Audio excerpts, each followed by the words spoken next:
All right, guys. Tonight's set of notes is entitled How Did Reconstruction Work Out?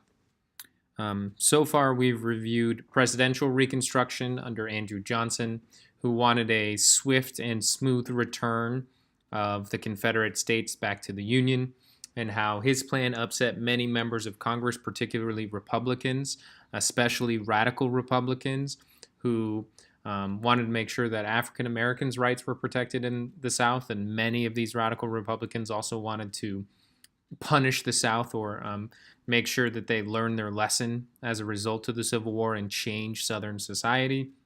And we've looked at how Congress went about reconstructing the South and their plans. So let's review some of what Congress wanted to do. Congress passed rules that were really tough on the South. They got rid of presidential Reconstruction and came in with a new set of rules.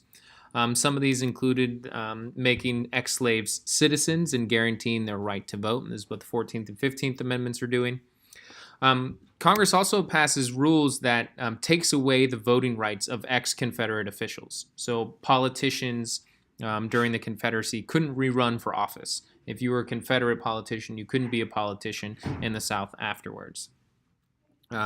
They also canceled all Confederate debts, and Confederate money became worthless. So those people who had invested in the Confederacy lost a significant amount of money. If you guys remember from the other day, we talked about how Congress and President Johnson are continually going back and forth, fighting over how Reconstruction should work, until eventually, after a lot of backstory, Congress votes to impeach the president. And he comes within one vote of being removed from office. And after which point Congress, basically gets to run Reconstruction without any blowback, any pushback. So we see Northern troops were sent to the South. They stayed all the way up until 1877 in some places, until all the Confederate states had met the requirements that Congress had laid out for readmittance to the Union. However, what Reconstruction didn't do was anything about actually reconstructing the physical South. All right, there was almost no rebuilding in the South done. So the South is going to continue to remain significantly poorer than the North. And many Southerners for years are going to be resentful of Reconstruction. They thought or feel that Congress had passed rules that were unnecessarily cruel and generally unfair to them. They felt like they were being unfairly punished. So, by the time Northern troops are leaving the South in 1877, all the Southern states had been readmitted to the Union.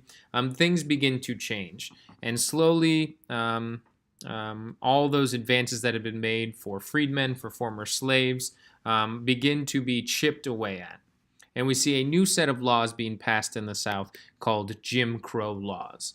These laws passed in cities, in towns, in states that limited the rights and the opportunities of African Americans, most specifically through segregation, or by separating blacks and whites in many ways, including in schools. We've talked about that a little bit, but also in public places.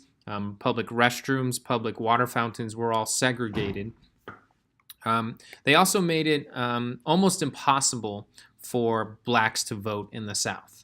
They didn't take away their right to vote, but they made it almost impossible for them to exercise their right to vote. So they would charge special taxes at the polls, a poll tax that you'd have to pay to be able to vote. And if you didn't have that money, you wouldn't be able to vote. They also required a written test that you had to pass to be able to vote. And since many African Americans still hadn't learned how to read and write because they still hadn't had a chance to go to school, many of them were not able to pass these. So there were still, like I was saying, many of them haven't had a chance to go to school because there were so few schools for ex-slaves, for freedmen. So they couldn't in addition to not being able to learn to read and write, they couldn't get other basic skills that would lead to them getting better jobs and leading to opportunity for them. And also, we see a reign of terror in the South, orchestrated by groups like the KKK. that became very, very popular in the South among a certain group. And they worked to intimidate ex-slaves, keep them from going to polling places, keep them from complaining. And for years, they would harass African Americans, freedmen in the South, and their descendants who try and reach out and seize rights that were guaranteed to them by the 14th and 15th Amendments. So, again, what we're seeing is a reversing of a lot of the gains that were made by some of these Reconstruction governments.